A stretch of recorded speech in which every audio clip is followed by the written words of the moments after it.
So in this tutorial I'm going to show you how to crochet the knotted half treble crochet. Really gorgeous textured stitch.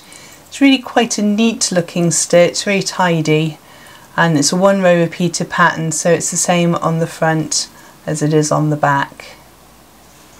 Perfect for doing crochet in front of the telly, or if you're travelling and you know you're going to be distracted. It's a great mindful one as well. So let's have a look at the tutorial. So for this tutorial I'm using an Aran weight yarn. This is Starcraft Aran in the colourway Raspberry.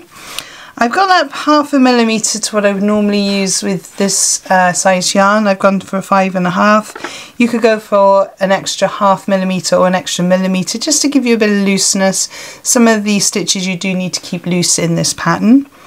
I have scissors to cut off my end, and I have a stitch marker just in case I need one.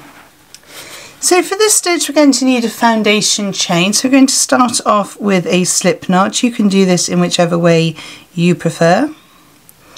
And you'll be pleased to know that there are no multiples to remember. You just need to make your chain as long as you would like for any number of chains that you would like. So decide how wide you would like your project, and that's how wide your piece is going to be. So make a chain by yarning over and pulling through. That's one chain. 2, 3, 4.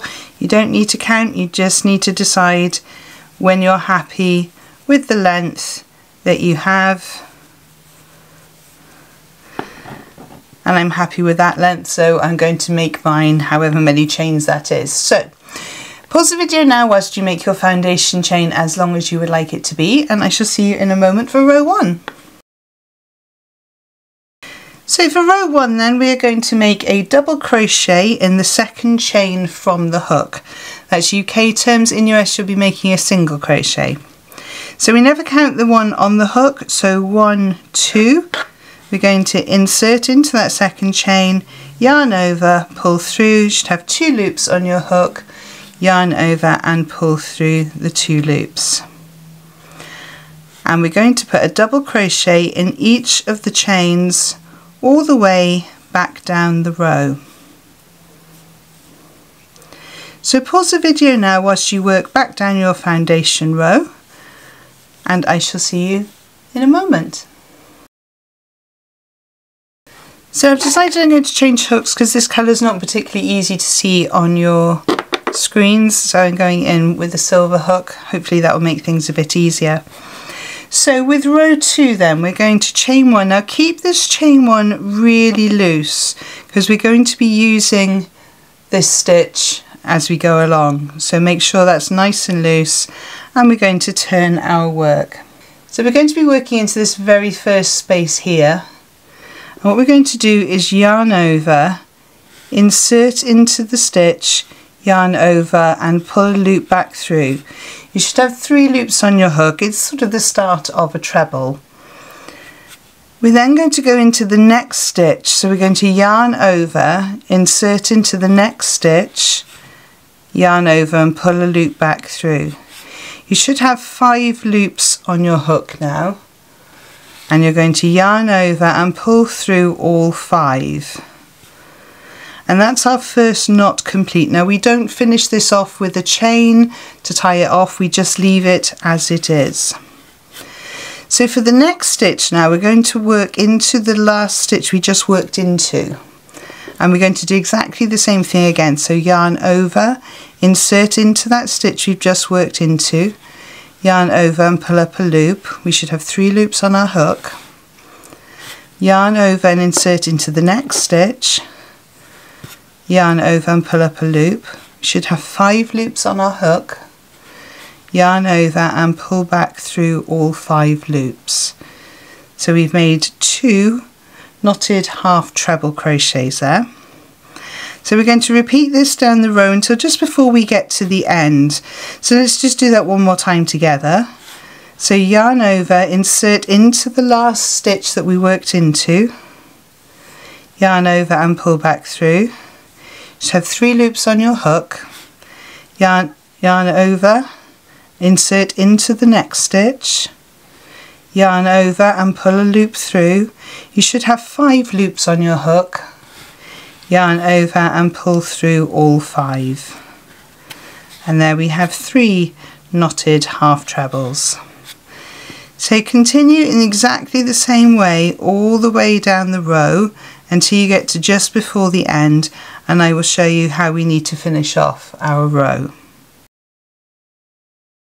So I come to just before the end of my row, and it looks like we've just got one more stitch left. So let me show you. Let's go and do our first part of that cluster, then the second part of that cluster, and we've got 5 loops, and there we could finish. But actually what we need to do just for this row is to work into this chain here that we have right on the side. Can you see that chain there? You might have to pull it out slightly. So we're going to do exactly the same as before. So yarn over, insert into the last stitch you just worked into, and pull up a loop. So have 3 loops on your hook, yarn over and then go into that chain on the side, yarn over and pull up a loop, 2, 3, 4, 5, yarn over and pull through all 5. I don't know why that works, but for some reason that seems to work, but just for this row. All the other rows are going to make much more sense. So let's have a look at the next row.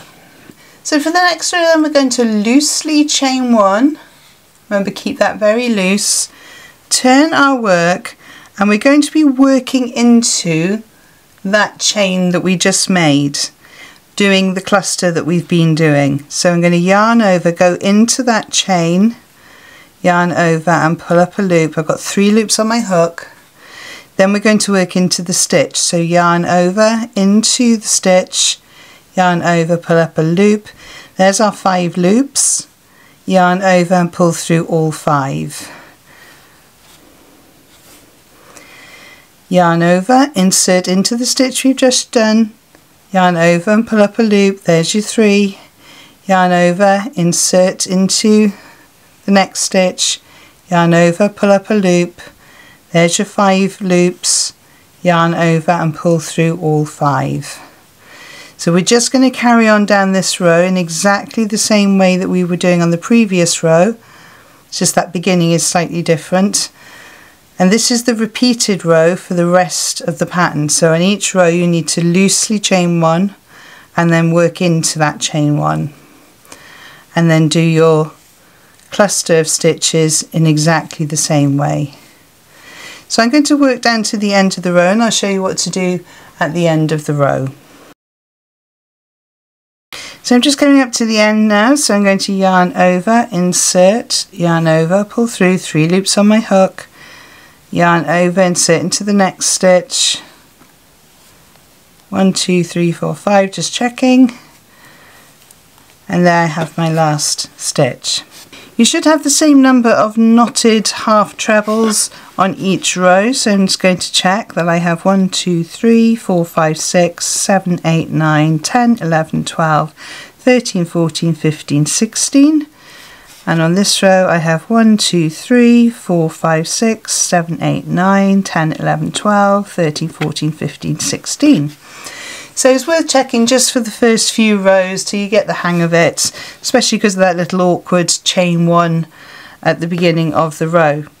So as I said, each row now is just repeated. So we're going to loosely chain 1, turn our work, and then we're going to work straight into that chain space. So yarn over, insert into that chain, yarn over, pull through, 3 loops on your hook, yarn over into the next stitch.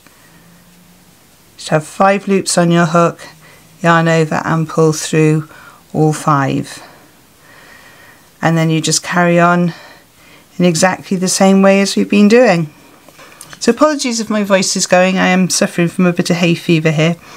So yarn over into the same stitch we've worked, yarn over, pull back through, you've got your 3 loops, yarn over and into the next one, yarn over, pull up a loop, 5 loops on your hook,